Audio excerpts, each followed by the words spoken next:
पिछले अनुभाग को देखकर कुछ लोगों ने यह बात कही थी कि गेराल्ड फॉर्ड का कोई बायोलॉजिकल संबंध हेनरी फॉर्ड से नहीं था। ये बात सत्य है।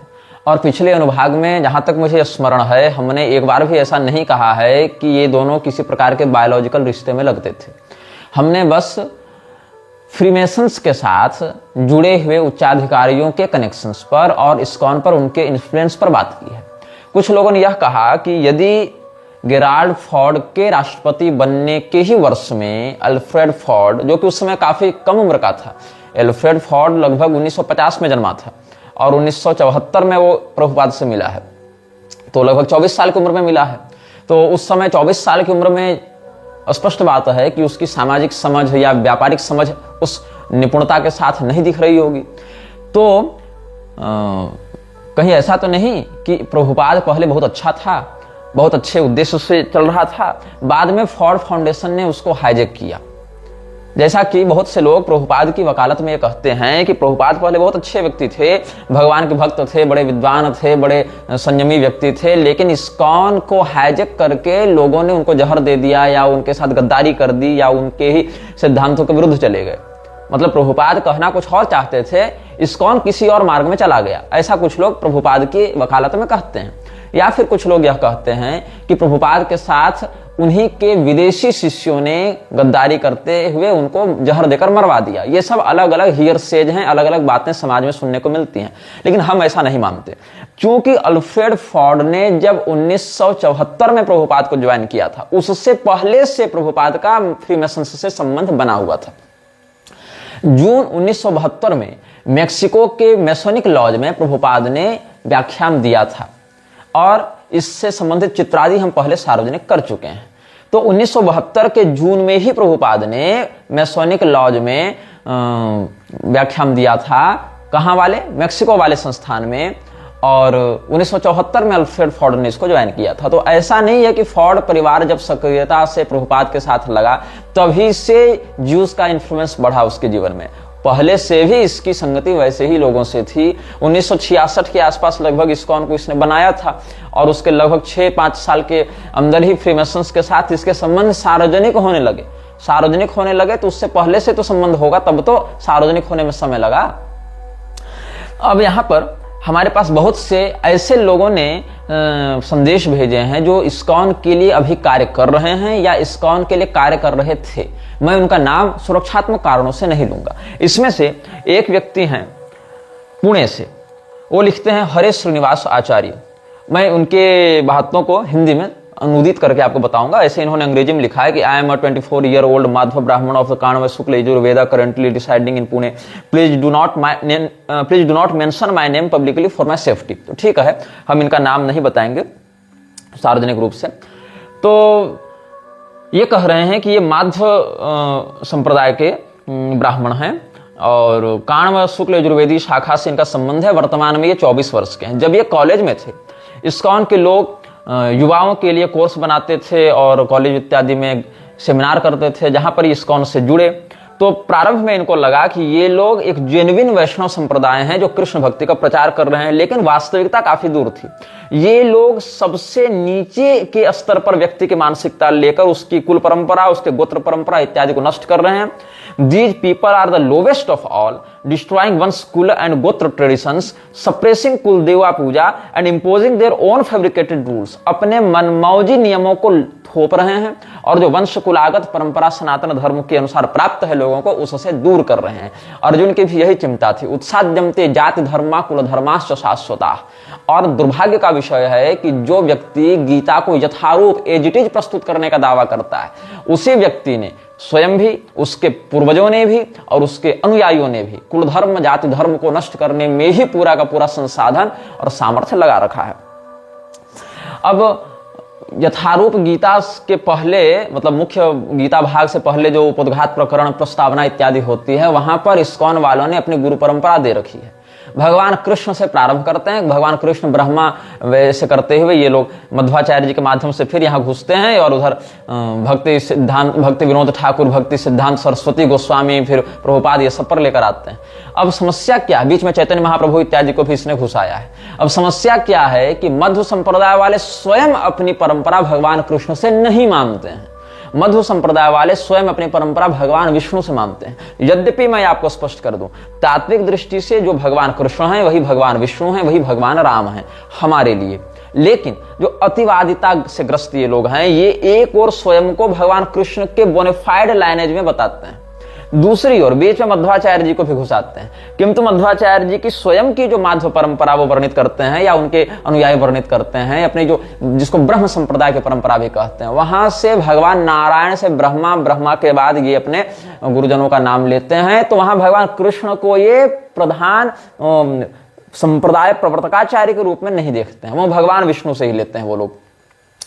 यद्यपि अब अगर ये लोग कहेंगे कि जो भगवान कृष्ण है वही तो विष्णु हैं, तो ये बात तुमको तब क्यों नहीं समझ में आती जब भगवान कृष्ण की प्रशंसा करने के चक्कर में तुम लोगों ने अपने ही गीता में और अपने ही भागवत टीकाओं में कितनी बार भगवान विष्णु की निंदा की है, कितनी बार भगवान विष्णु को नीचा दिखाया। तब ये बात तुमको क्यों याद नहीं आती है कि जो कृष्ण है वही विष्णु है?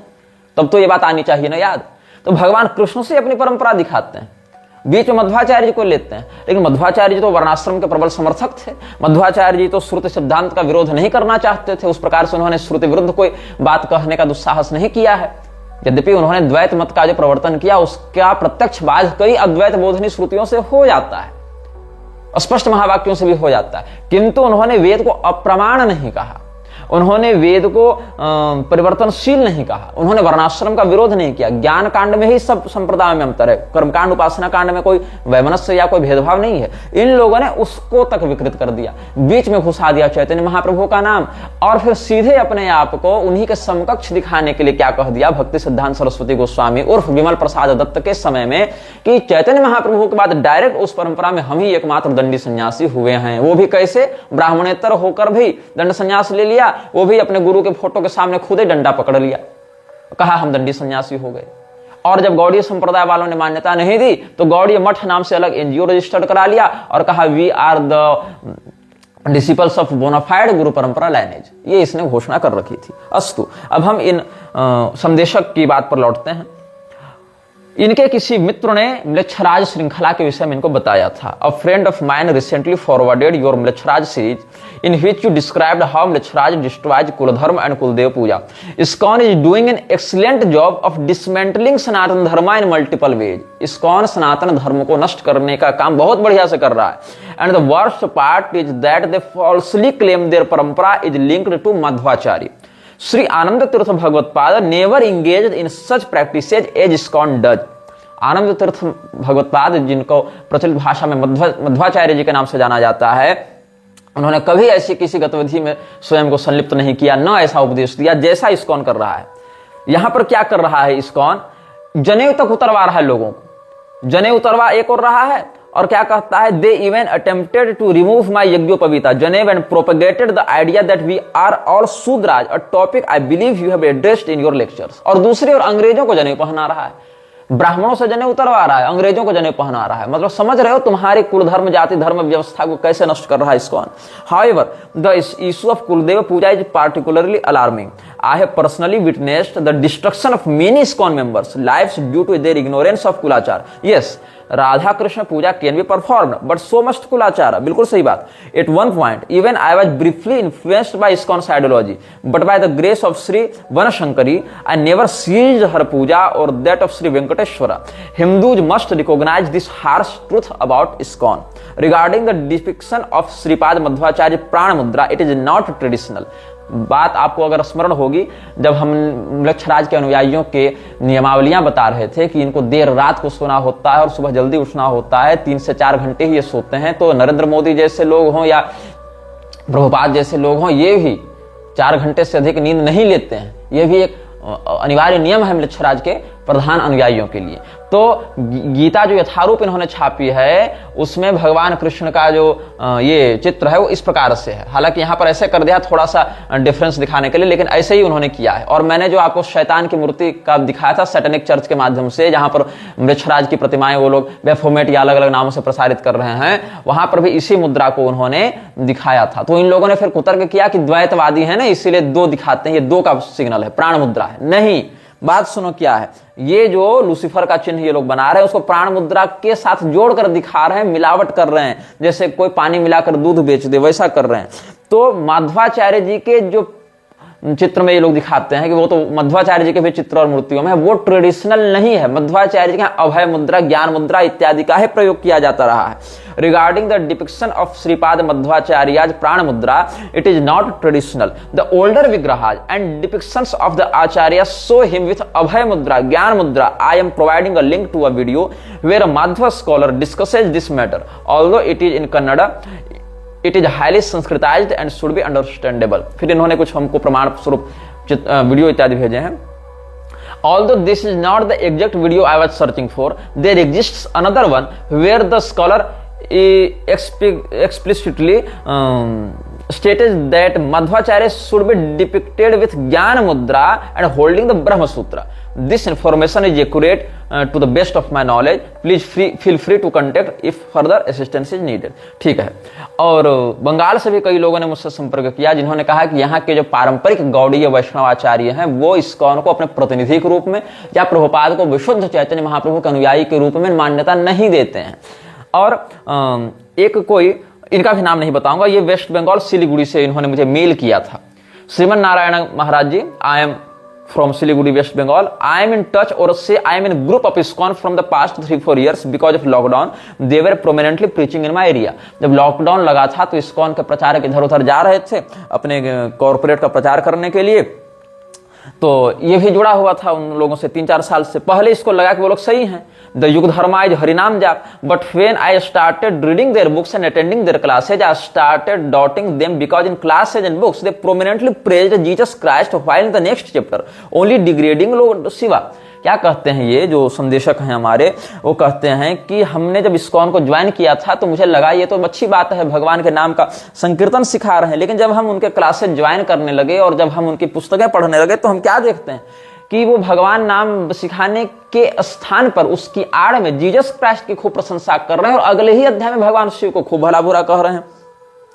I have some references from the books I want to share, but before that, when I started reading about Prabhupada, I was having doubt if he was a स्वर्ण बणिक। हाँ, बहुत से लोगों ने यह कहा है कि प्रभुपाद कायस्थ नहीं थे, प्रभुपाद स्वर्ण बणिक नामक समुदाय से थे, स्वर्ण बणिक, और ये शूद्र वर्ण में आते हैं, इनका यज्ञोपवीत आदि नहीं होता है। तो मैं आपको स्पष्ट कर दूं, कायस्थ समुदाय के अष्टविध विभाजन है, जिसमें 4 विभाजन द्विजाति में आते हैं और 4 विभाजन शूद्र में आते हैं। इनको समग्र रूप से कायस्थ ही माना गया है शास्त्रों में, और इस विषय पर हम पहले एक दीर्घ वक्तव्य निर्गत कर चुके हैं। तो बृहद धर्म पुराण के अनुसार स्वर्ण वर्णिकों को शूद्र वर्ण में रखा गया है, लेकिन फिर भी प्रभुपाद यज्ञोपवीत पहने हुए रहता था, इस प्रकार से यहाँ दिखाया गया है। एक चित्र भी उन्होंने भेजा है प्रभुपाद का, जो कृष्णा.com से लिया गया है, बैक टू गॉड हेड, इस टाइटल से ये चित्र है, जहां प्रभुपाद किसी तीर्थ जल में नदी में स्नान कर रहा है और जनेऊ भी पहना हुआ है। फिर ये क्या लिखते हैं, then I got to know that after the Harinam initiation they also give second initiation, the so-called Brahmanical initiation, where they give initiation to all kind of varnas and give them Gayatri mantra and Janev and tell them to chant it and say now you are Brahmin। अब ये लोग दूसरा fraud क्या कर रहे हैं कि ये हर जाति को पहले नाम संकीर्तन के बहाने अपने आप से जोड़ेंगे, फिर सबको जनेऊ दे देकर कहेंगे अब तुम ब्राह्मण हो गए, अब तुम गायत्री मंत्र जपो, अब तुम ब्राह्मण हो गए। इसकी क्या आवश्यकता है? ये कोई आवश्यकता नहीं है। न चैतन्य महाप्रभु ने कभी ऐसा किया, न कभी मध्वाचार्य जी ने ऐसा किया, न भगवान कृष्ण ने ऐसा करने का, लेकिन फिर भी ये लोग ऐसा पाखंड इन्हीं तीनों महाविभूतियों के नाम पर, परब्रह्म और उनके अनन्यभूत उपासकों के नाम पर कर रहे हैं, और अंग्रेजों को भी, स्त्रियों को भी सब ऐसा कर रहे हैं। Like in the following picture, Prabhupada giving Brahmanical initiation to one foreigner and his wife। एक अंग्रेजन को, विदेशी को और उसकी पत्नी को प्रभुपाद जनेऊ दे रहा है और उसको गायत्री मंत्र सिखा रहा है। और इतना ही नहीं, Srila Prabhupada wore 3 threads when he was placed in samadhi. Other Vaishnavas in Gaudiya tradition wear 6 single threads to signify the 6 Goswamis. From this we can conclude that the exact number of threads is ultimately not so important. While Sri Prabhupada liked us to learn more about our Vaishnava culture, he didn't like it if we got too caught up in the fine details. The main point is to worship Krishna, and acceptance of the sacred thread is a major step forward in that process. अगर केवल नाम संकीर्तन को तुम लोग महत्व देते हो तो फिर जनेऊ इत्यादि का क्यों तुम प्रयोग कर रहे हो? वो भी श्रुति विरुद्ध जाकर, वेद विरुद्ध जाकर, मर्यादा विरुद्ध जाकर। और अगर यही सब करना है तो विधि पूर्वक करो, उसमें तो तुम ही कट जाओगे, क्योंकि तब तो तुम खुद ही जनेऊ के अधिकारी नहीं रहोगे। तब तुम स्वयं ब्राह्मणत्व के लिए स्वयं को दावा के रूप में प्रस्तुत नहीं कर सकते हो। स्वयं व्यासपीठ पर बैठोगे तो भगा दिए जाओगे वहां से। लेकिन प्रभुपाद को व्यासपीठ पर भी कब्जा करना था, जनेऊ पर भी कब्जा करना था, स्वयं को ब्राह्मण के रूप में दिखाना भी था और स्मार्त ब्राह्मणों का विरोध भी करना था।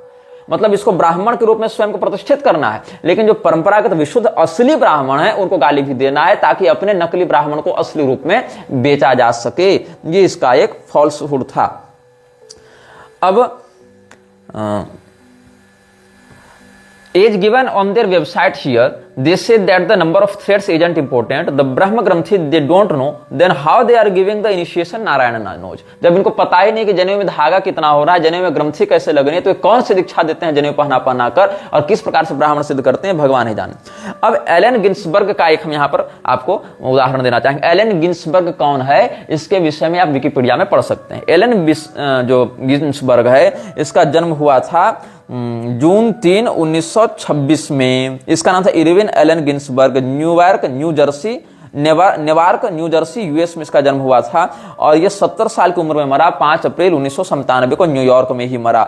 और इसने क्या किया, ये एक अमेरिकी लेखक और कवि रहा है और ये सार्वजनिक रूप से LGBTQ जो समलैंगिक संस्थाएं हैं उनका समर्थक रहा है। और एलन गिन्सबर्ग जो है वो प्रभुपाद का खुलेआम समर्थक या अनुयायी रहा है। You can find this on the Wikipedia page and he openly fights for the gay rights throughout his life. Ginsburg and his beat comrades were active in the fight for gay rights, civil rights, religious freedom and non-violence as an alternative to war.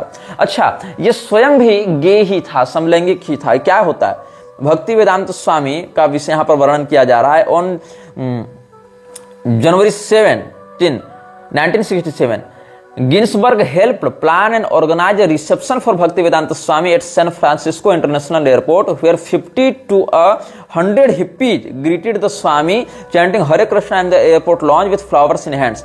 To further support and promote Bhaktivedanta Swami's message and chanting in San Francisco, Allen Ginsberg agreed to attend the मंत्र rock dance. मतलब ये मंत्र rock dance, अब rock music बजा बजा कर ये लोग मंत्र का उच्चारण करेंगे।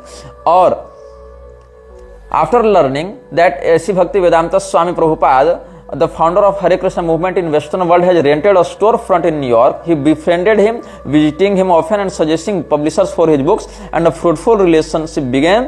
पहले तो ये कृष्ण आंदोलन से जुड़ा हुआ था, उसके बाद ये प्रभुपाद से जुड़ा। This relationship is documented by Satsvarupa Das Goswami in his biological account Srila Prabhupada Lilamrita.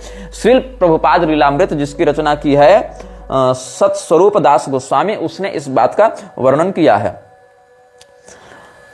Even in his official music poster, Allen Ginsberg's name was written next to Prabhupada. उसके बाद एक और व्यक्ति है जिसका नाम है जॉर्ज हैरिसन। जॉर्ज हैरिसन भी एक म्यूजिशियन, सिंगर, सॉन्ग था और ये लीड गिटारिस्ट था जो प्रसिद्ध म्यूजिक बैंड था बीटल्स, उसके अंतर्गत उसने इस्कॉन को खूब प्रमोट किया। आपको अगर स्मरण होगा पिछले अनुभागों की बातों का, तो महेश योगी के साथ भी बीटल्स के निकट संबंधों पर हमने चर्चा की है, बल्कि वहां पर हरिद्वार ऋषिकेश में तो बीटल्स आश्रम ही नाम रख दिया गया उसके संस्थान का। तो क्या हुआ, who achieved fame as the lead guitarist of the famous music band Beatles. He promoted ISKCON by visiting, being in touch and making song albums for them, and he wrote the foreword for Krishna book of ISKCON. But ISKCON has strict rules for smoking, then also being for ISKCON, George Harrison was a daily smoker. As written in the Wikipedia, he also died because of that. ये सब बात है। फिर child abuse वाला भी है। Prabhupada directed his disciples to train children in boarding school called Gurukulas, where they would receive education from spiritual leaders. However, as reported by sociologist of religion E. Burke Rochford, through mismanagement, these schools became like orphanages. After Prabhupada's departure, it came to light that physical and sexual abuse occurred within these schools due to lack of oversight, as stated in Wikipedia. Child abuse is also there. I am 18 years old, but 3 years ago when I was in ISKCON, I also experienced somewhat of child abuse, but I immediately handled it. जिसने मुझे संदेश भेजा उस व्यक्ति ने भी यह दावा किया है कि वो भी स्वयं ISKCON से जुड़ने के बाद चाइल्ड एब्यूज, सेक्सुअल एब्यूज का शिकार रहा है, लेकिन फिर भी ये किसी प्रकार से मैनेज कर लिया। और इसी प्रकार से इसमें बहुत कंट्रोवर्शियल बात है, बहुत सारे केस मुकदमे भी ISKCON पर चल रहे हैं। $400 मिलियन का जुर्माना लगाया गया था बच्चों का यौन शोषण करने के आरोप में। गायों की तस्करी के ऊपर भी ISKCON के ऊपर कई सारे केस मुकदमे हुए हैं कि ये लोग अपनी गौशालाओं से मरी गायों को, बूढ़ी गायों को या जो दूध नहीं देते ऐसी गायों को कतलखाने में बेच देते हैं और उनके नाम पर भक्तों से डोनेशन लेते हैं। बहुत सारी बातें हैं और इन सारी बातों में बहुत से आरोप लगते रहते हैं। ये सब न्यायपालिका में विषय चल रहा है, तो हम उन बातों पर अधिक चिंतन नहीं करेंगे क्योंकि ये सब बातें आप न्यूज आर्टिकल्स से भी जान सकते हैं। हम उन बातों पर चिंतन करेंगे कि प्रभुपाद जो है उसने कैसे भगवान की भक्ति की आड़ में म्लेच्छत्व का प्रचार किया। प्रभुपाद की एक पुस्तक है, प्रभुपाद के सिद्धांतों पर आधारित, हरिनाम जप की महिमा।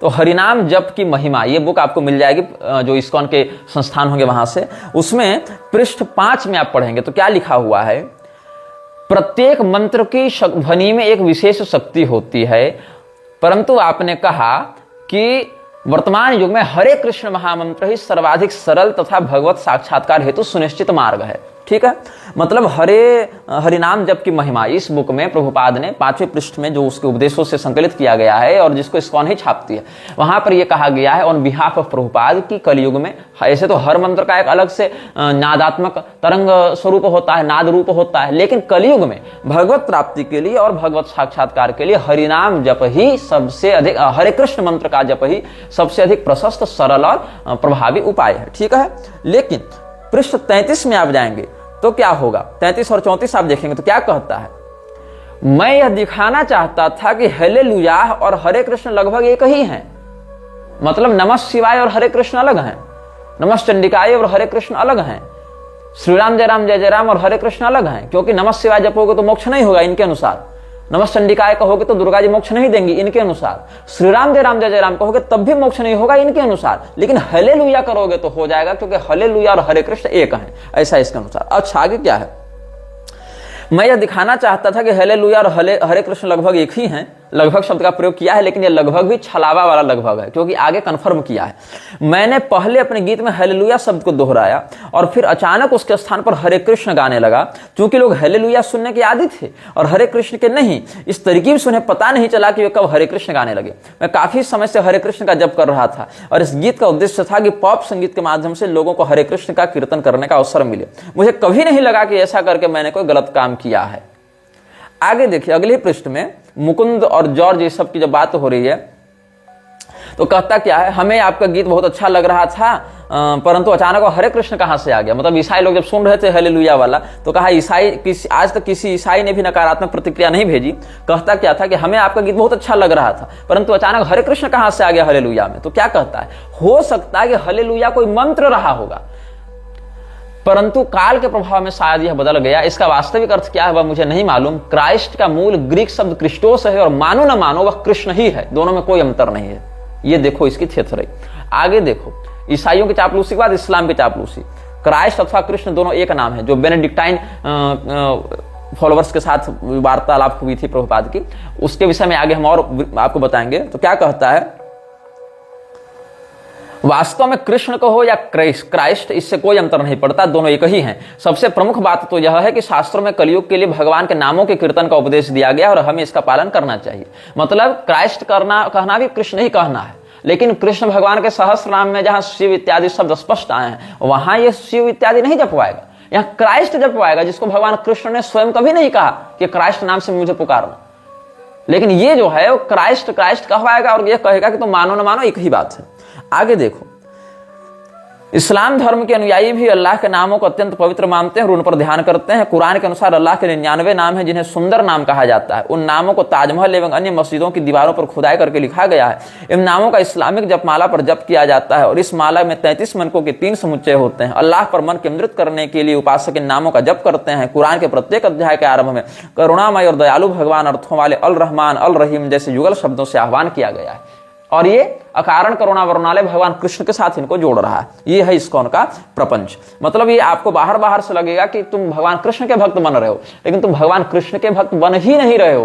तुम बन रहे हो केवल इस्कॉन के अनुयायी और इस्कॉन के लिए कृष्ण और क्राइस्ट में कोई अंतर नहीं है। अब आपको एक बात ध्यान में रखनी चाहिए कि भगवान कृष्ण ने अपने विभूति योग में कहा है रुद्राणाम शंकरश्चास्मि, लेकिन भगवान कृष्ण ने स्वयं शिव जी को अपना रूप बताया। ये लोग शिवरात्रि मनाते आपको नहीं दिखेंगे, लेकिन भगवान कृष्ण ने जीसस क्राइस्ट के विषय में कुछ नहीं कहा।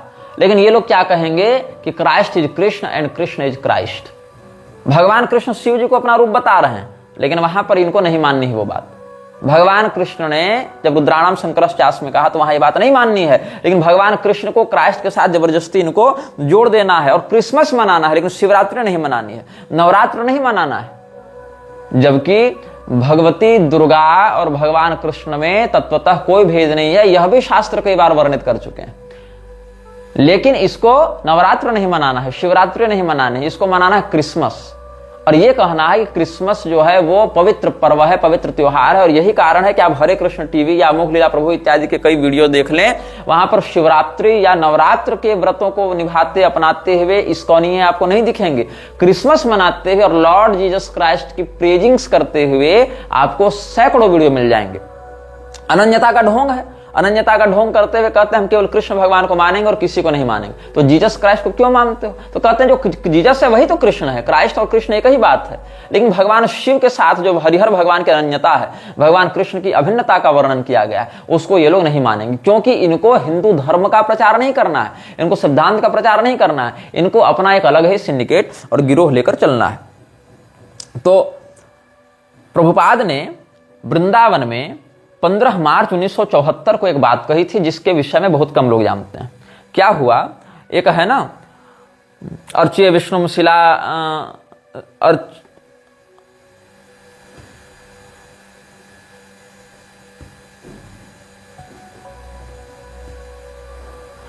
अर्च्य विष्णुशिलाधिर गुरु सुनरमतिर वैष्णवे जाति बुद्धि, ये सब जो बातें हैं वहां पर उसी प्रसंग में एक निताई नाम का इसका चेला था। तो निताई को ये पद्म पुराण से कुछ श्लोक पढ़ा रहा था और कहा कि जो विष्णु से रहित है वो नारकी होता है। ये सब नारकी इत्यादि के विषय में चर्चा चल रही थी। तो क्या कहा प्रभुपाद ने? प्रभुपाद की इस बात को बहुत गंभीरता से सुनना और समझने का प्रयास करना। प्रभुपाद कहता है when it will teach military art with tilak soldier will Hare Krishna Hare Krishna Hare Krishna. We want that. हम लोग को ऐसे सैनिक बनाने हैं जो हरे कृष्ण हरे कृष्ण हरे कृष्ण कहते हुए आगे बढ़ें। You maintain this idea, is it not good? अपने शिष्य से पूछा कि तुमको मेरी बात अच्छी नहीं लगी क्या? बोले हाँ प्रभुपाद बिल्कुल अच्छी लगी। हृदयानंद भी बैठा था, वो कहता यस प्रभुपाद। प्रभुपाद का यह संवाद वृंदावन में हुआ था 15 मार्च 1974 ईस्वी को। डेट और लोकेशन दोनों बता रहा हूं। फिर प्रभुपाद क्या कह रहा है? When there will be military march of Krishna consciousness soldiers, anyone who does not believe in Krishna, blame.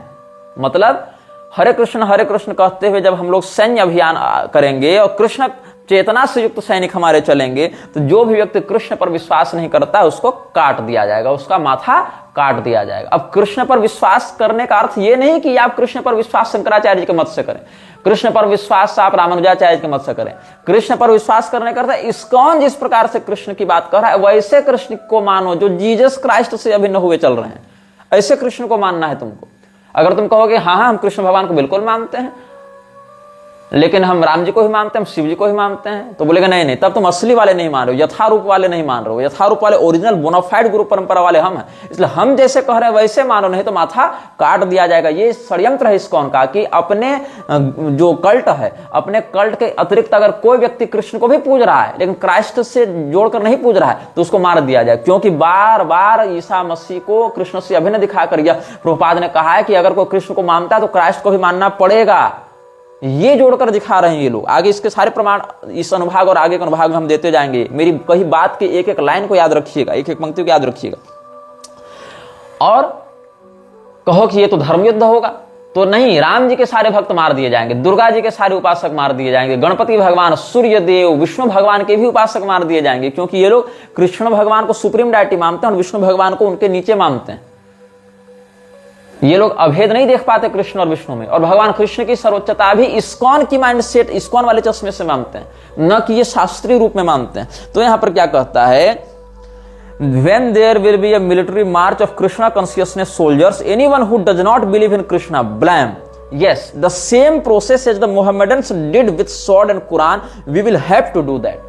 वही पद्धति हम अपनाएंगे जो कुरान के साथ इस्लाम ने अपनाया। जब मुसलमानों ने हाथ में कुरान और तलवार लेकर इस्लाम के विरोधियों का माथा काटना आरंभ किया, वैसे ही हम भी हर उस व्यक्ति का माथा कटना वैसी ही शैली में आरंभ करेंगे जैसे हर कृष्ण विरोधी का, मतलब जो कृष्ण को मेरे मापदंडों के आधार पर नहीं मानता उसको मारेंगे। और पूछेंगे, do you believe in Krishna और not? No sir, blam, finished. और फिर हंसता है ये, laughter, Prabhupada laughs, what do you think Madhudvisa Maharaj, is that all right? Madhudvisa Maharaj से पूछता, आप क्या कहते हैं, ये ठीक है? बोले यस यस, ये ठीक है।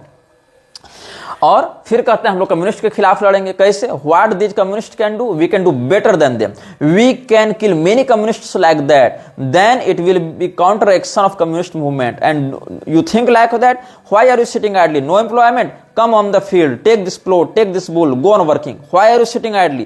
This is Krishna consciousness movement, nobody should be allowed to sit down and sleep। ये पूरे के पूरे कॉर्पोरेट गुलाम को तैयार करेंगे। कोई अगर बैठा हुआ है अपने घर में, नहीं तुम बैठो मत, बैठा क्यों है जी, तुम उठो बाहर, ये हल लो, ये बैल लो, जाकर खेत जोतो और हरे कृष्ण चिल्लाओ। लेकिन अगर तुम दुर्गा जी को उपासना कर रहे हो तो मार दिए जाओगे।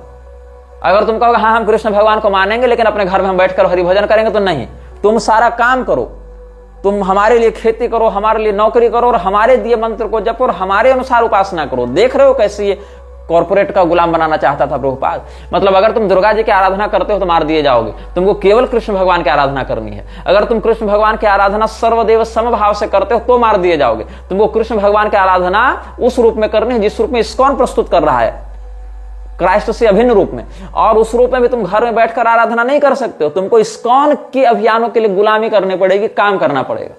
ये इसका मोटो है। और उसके बाद ये कोई भी वर्ण की कोई भी अपना सकता है लेकिन हमारे लिए काम करेगा। They must find out some employment, either work as Brahmin और एज क्षत्रिय और एज वैश्य। ये सब कह रहा है। तो ये जो है और आगे क्या कहता है, You will be honored everywhere. Jai Hare Krishna, all round for the benefit of the human society. This is our mission. We are prepared to offer everything and be Krishna consciousness. और क्या कहता है, वर्णाश्रम धर्म यही है कि तुम मेरे लिए काम करो और जिस जिस काम को हम कर रहे हैं वैसे तुम ब्राह्मण बन जाओ, वैसे क्षत्रिय बन जाओ, वैसे वैसे बन जाओ। ये कह रहा है। Not by eating and sleeping become rogues and thieves and rascals, that we will not allow. This is वर्णाश्रम धर्म।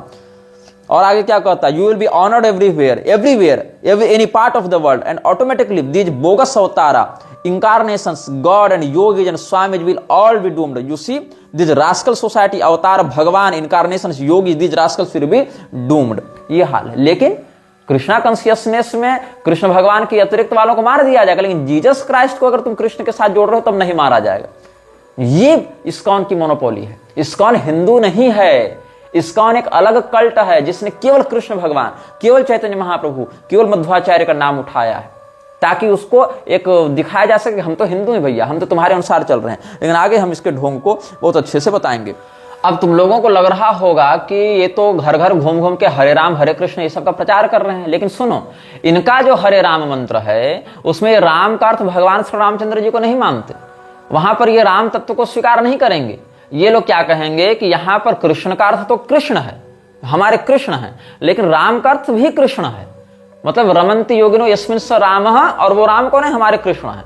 मतलब इनको भगवान श्री रामचंद्र जी के नाम से ही दिक्कत है, अनन्यता दिखाने के चक्कर में कि हम तो राम जी को नहीं मानेंगे कि वो पूर्ण ब्रह्म है, हम तो मानेंगे राम जी ठीक है कृष्ण भगवान के एक स्वरूप है लेकिन बहुत नीचे हैं, कृष्ण भगवान के रूप हैं बस, वो कृष्ण भगवान के समान अथॉरिटी में नहीं है, वो पूर्ण ब्रह्म नहीं है। ऐसा कौन मानते हैं, इस्कॉन वाले मानते हैं। तो वो लोग क्या कहेंगे कि हरे राम में हरे का अर्थ भी कृष्ण है जबकि वहां पर तीनों रूप में बताया गया है, भगवान विष्णु के रूप में, भगवान राम के रूप में, भगवान कृष्ण के रूप में, तीनों को सम्मिश्रित रूप में वहां प्रस्तुत किया गया है। और राधा तंत्र में तो इसमें भगवान शिव, शक्ति, दुर्गा, त्रिपुरा इत्यादि को भी परिभाषित किया गया है कि इसमें जो अलग अलग राम हैं, अलग अलग कृष्ण हैं, अलग अलग हरे हैं, उनमें से किसका किसका क्या अर्थ है, यह राधा तंत्र में स्पष्ट किया गया है। और इस मंत्र की व्याख्या में हम पहले अपने मुख्य चैनल पर एक वक्तव्य निर्गत कर चुके हैं।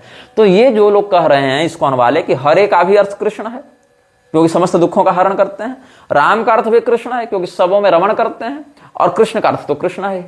अब समस्या क्या है कि अतिवादिता के इसी चक्कर में रामानंद संप्रदाय वाले भी ऐसा ही कुछ करते हैं। वो लोग कृष्ण का अर्थ कृष्ण नहीं मानते, वो लोग कहेंगे नहीं हरि का अर्थ विष्णु नहीं, हरे का अर्थ राम है क्योंकि राम जी अपने भक्तों के कष्ट का हरण करते हैं, और राम का अर्थ तो राम ही है, वो तो बदलेगा नहीं। और कृष्ण का अर्थ भी राम है क्योंकि भगवान कृष्ण राम ही सभी लोगों को अपनी ओर आकर्षित करते हैं, आकृष्ट करते हैं। तो कुल मिला के इस मंत्र के पूर्ण भाव को कोई व्यक्त नहीं करेगा। ये लोग क्या पकड़ लेंगे इस्कॉन वाले कि हरे राम हरे कृष्ण में कृष्ण का अर्थ भी कृष्ण है, राम का अर्थ भी कृष्ण है, हरि का अर्थ भी कृष्ण है। रामानंद वाले पकड़ लेंगे कि नहीं, इनका अर्थ भी राम है, राम का अर्थ भी राम है, हरि का अर्थ भी राम है, कृष्ण का अर्थ भी राम है। और कुछ लोग तो अतिवादिता वाले पॉडकास्ट में मैं देख रहा था, कोई लड़की थी, पता नहीं चित्रलेखा थी कि जया किशोरी, वो क्या कह रहे थे कि हरे तो राधा जी का नाम है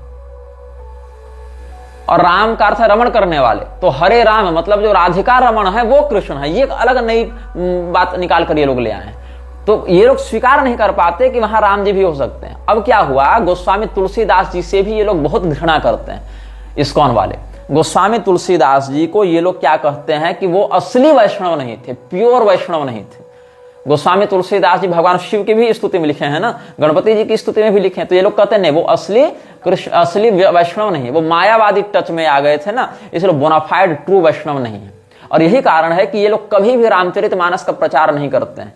कोई इक्का दुक्का अगर कर भी दे तो उसको दबा देते हैं। अमोघ लीला प्रभु का तुम वीडियो देखना, उसमें वो क्या जब अनटोल्ड रामायण वाला सीरीज निकाला उसमें तुम 3-4 मिनट के बाद से देखना, क्या कहता है कि गोस्वामी तुलसीदास जी भृगुवंशी थे और भृगु जी ने विष्णु भगवान के छाती में लात मारी थी, इसीलिए हम गोस्वामी जी के रामचरितमानस नहीं पढ़ेंगे। तो अरे मूर्खों, तुम लोग जाकर कम से कम पद्म पुराण ही देख लेते, कम से कम विष्णु पुराण ही देख लेते, वहां तो वाल्मीकि जी को भी भृगुवंशी बताया गया है। तब वाल्मीकि जी के रामायण क्यों पढ़ते हो? और वहां पर भी वाल्मीकि जी की रामायण में भी जहां पर रावण वध के बाद भगवान ब्रह्मा ने भगवान श्री रामचंद्र जी को परम ब्रह्म बताया है, जहां पर उनको महाविष्णु के रूप में वर्णित किया है, वहां ये लोग क्या कहते हैं कि नहीं आप परब्रह्म नहीं है, अनुवाद में गड़बड़ करते हैं, आप तो कृष्ण भगवान के अंश हैं। वहां जबरदस्ती कृष्ण शब्द को घुसा रहे हैं प्रसंग विरुद्ध जाते हुए।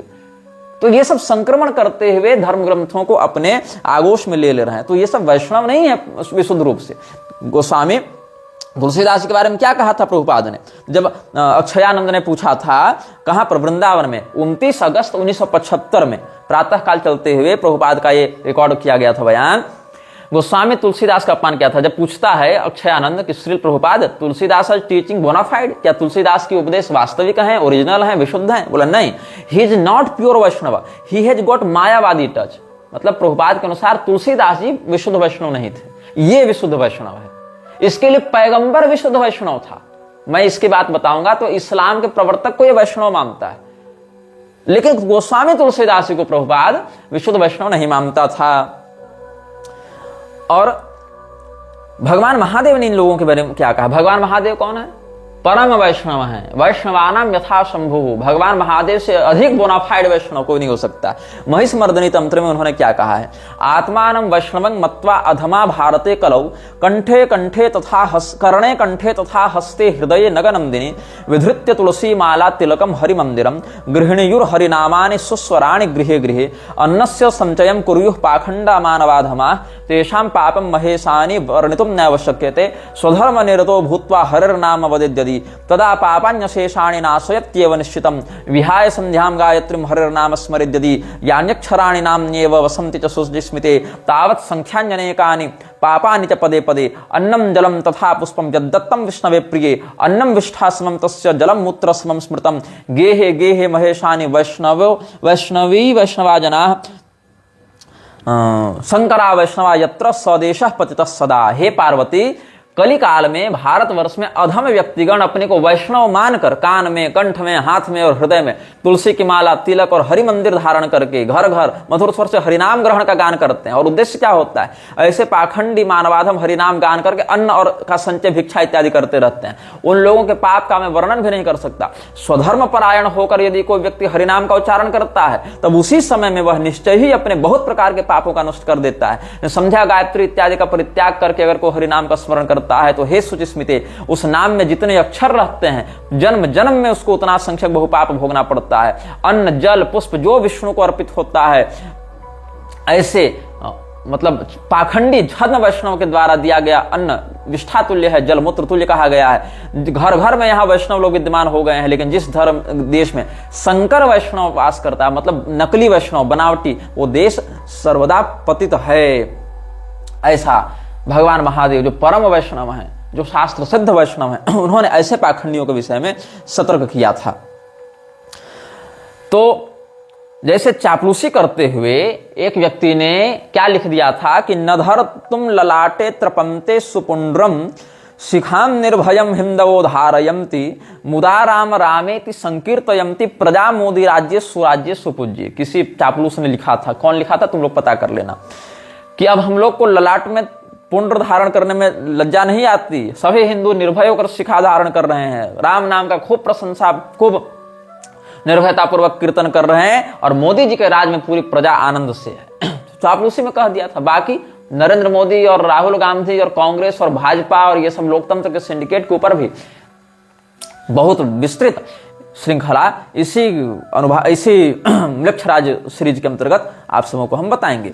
प्रभुपाद के विषय में कहा जाता है कि प्रभुपाद जो है अपने जवानी में ही कृष्ण कॉन्शियसनेस को फैलाने लगा था और विदेश में जाकर इसने हिंदू धर्म का प्रचार किया, विदेश में जाकर इसने कृष्ण भक्ति का प्रचार किया। जबकि सत्य क्या है, इसका गुरु जो था भक्ति सिद्धांत, वो पहले ही भारत में 60 से अधिक सेंटर्स गौड़ीय मठ के खोल चुका था और जर्मनी, इंग्लैंड इत्यादि में भी वो सेंटर्स खोल चुका था। मतलब प्रभुपाद बिल्कुल सिरे से नए से जाकर शुरुआत नहीं करता है। और ये क्या कहता है विकिपीडिया इत्यादि में इसके विषय में जो बातें लोग प्रचारित कर रहे हैं, कहते हैं in his old age at 69 he journeyed in 1965 from Kolkata to New York City on a cargo ship taking with him little more than a few trunk of books he knew no one in America. वाह, ये America में किसी को नहीं जानता था, जबकि गौड़ीय मठ वाले ही कितना विदेश में प्रचार कर चुके थे इसके जाने से पहले, लेकिन इसके अनुसार ये किसी को नहीं जानता था। मतलब इससे चमत्कार हो गया और इसको सब लोग सीधे फ्रीमेसन्स वाले मिल गए और सीधे इसको अपने यहां बुलाकर प्रवचन करा लिया और इससे दीक्षा भी ले ली और इसको लाखों करोड़ों का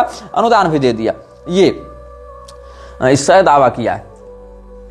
अब क्या हुआ कि दुर्वासा मुनि को जब आप पढ़ोगे, जो इसने लिखा है श्रीमद् भागवत का भाष्य, उसमें लिखता है the supreme personality of Godhead is worshipped by words ब्राह्मण्य देव गो ब्राह्मण हिताय च, thus he is the well wisher of the brahmanas. Durvasa Muni was certainly a very great brahmana, but because he was a non-devotee, he could not sacrifice everything in devotional service.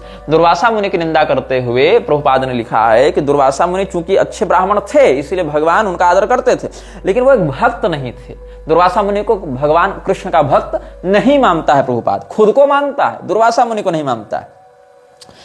Great mystic yogis are actually self-interested. The proof is that when Durvasa Muni created a demon to kill Maharaj Ambarish, the king stayed fixed in his place, praying to the supreme personality of Godhead and depending solely and wholly on him. Whereas when Durvasa Muni was chased by the Sudarshan Chakra by the supreme will of the Lord, he was so perturbed that he fled all over the world and tried to take shelter in every nook and corner of the universe.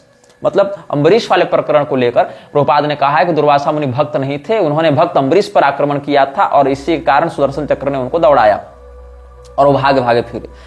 Bhagavat Mahapuran में ये कथा बहुत संक्षेप में वर्णित है, शिव पुराण में इस कथा का विस्तार प्राप्त होता है, लेकिन जहां जहां इन बातों का खंडन प्राप्त होता है उसको ये धूर्त लोग प्रामाणिक नहीं मानते। इनके लिए कुरान प्रामाणिक है, ये लोग बाइबल और कुरान को प्रामाणिक ग्रंथों में गिनते हैं, लेकिन शिव पुराण को या अन्य संहिताओं को ये लोग प्रमाण में नहीं गिनते हैं। इनके लिए कुरान बाइबल प्रमाण है, जिसका अभी हम आपको आगे रेफरेंस देंगे, अभी ये वक्तव्य लंबा चलेगा। तो शिव पुराण में वर्णन है कि दुर्वासा मुनि अम्बरीश जी की भक्ति के महात्म्य को प्रकाशित करना चाहते थे, इसीलिए उन्होंने ऐसी लीला की थी और इस बात का वहीं पर वर्णन मिलता है। जहां पर आकाशवाणी होती है अम्बरीश के समक्ष कि दुर्वासा मुनि साक्षात शिव स्वरूप हैं और तुम्हारी भक्ति के महात्म को प्रकाशित करने के लिए दुर्वासा मुनि ने तुम्हारे साथ यह लीला की है, ताकि अम्बरीश के महात्म को लोग जान सकें। ये बात वहां पर है। तो इसने क्या कहा था कि दुर्वासा मुनि, प्रभुपाद ने कहा था दुर्वासा मुनि वाज नॉन डेवोटी, भगवान के भक्त नहीं है, ज्ञानी है, ब्राह्मण है लेकिन भक्त नहीं है। जबकि भगवान महादेव ने ब्रह्म वैवर्त पुराण के प्रकृति खंड में, अब ब्रह्म वैवर्त पुराण को तो ये तामसी पुराण में गिनेंगे नहीं जहां तक मेरी जानकारी, क्योंकि कृष्ण भगवान का बहुत दिव्य चरित्र वहां वर्णित है। तो यहां पर भगवान महादेव ने ब्रह्म वैवर्त पुराण के प्रकृति खंड में भगवत भक्तों की गणना करते हुए कुछ लोगों के नाम बताए हैं जो कृष्ण भगवान के परम भक्त माने गए। उनमें कौन कौन है? अहम ब्रह्मा च विष्णुश्च धर्मो नमतश्च कश्यपः कपिलश्च कुमारश्च नरनारायण वृषि स्वयंभुवो मनुश्चैव प्रह्लादश्च महापराशरः भृगुः शुक्रश्च दुर्वासा वसिष्ठः क्रतुरंगिराः बलिश्च बालखिल्याश्च वरुणश्च हुतासनः वायु सूर्यश्च गरुड़ो दक्षो गणपतिः स्वयं एते परा भक्तवराः कृष्णस्य परमात्मनः। इसमें कौन कौन है? पहले तो ब्रह्मा विष्णु महेश ये त्रिदेव हो गए। धर्म शेषनाग कश्यप कपिल सनत कुमार नरनारायण स्वयंभू मनु प्रहलाद जी पराशर मुनि भृगु शुक्राचार्य दुर्वासा मुनि वशिष्ठ क्रतु अंगिरा बलि वाल्खिल्य ऋषि वरुण अग्नि वायु सूर्य गरुड़ दक्ष प्रजापति और भगवान गणेश, ये सब भगवान कृष्ण के परम भक्त हैं। ये भगवान महादेव ने ब्रह्म वैवर्त पुराण के प्रकृति खंड में बताया। यहां कहीं प्रभुपाद का नाम है? नहीं। उसके बाप दादा पुरखे खानदान कहीं किसी का नाम है? नहीं। लेकिन यहां दुर्वासा मुनि का नाम है। तो शास्त्रों में दुर्वासा मुनि को भगवान कृष्ण का परम भक्त बताया गया। प्रभुपाद जैसे लोगों को नहीं बताया गया है जो हालेलुया और हरे कृष्ण को एक मानते हो। शास्त्र तो दुर्वासा मुनि को बता रहे हैं परम वैष्णव, परम भक्त भगवान कृष्ण के। लेकिन दुर्वासा मुनि कौन थे? प्रभुपाद की दृष्टि में अभक्त थे। तुलसीदास गोस्वामी जी कौन थे? मायावादी टच के कारण प्योर वैष्णव नहीं थे, ऐसा प्रभुपाद कहता है। He is not pure Vaishnava, he has got Mayavadi touch, ये कह रहा है प्रभुपाद।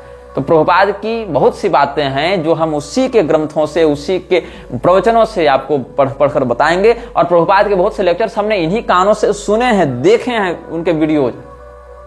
और फिर आपको हम बताएंगे कि कैसे यह व्यक्ति भगवान कृष्ण की आड़ में केवल एक कल्ट चला रहा है और कैसे इसके अनुयायी हिंदू धर्म की दुर्गति करने पर तुले हुए हैं। यह वीडियो जल्द ही हटा दिया जा सकता है। कृपया थर्ड पार्टी ऐप्स का उपयोग करके डाउनलोड करें। आप इस वीडियो को अपने चैनल पर फिर से अपलोड भी कर सकते हैं।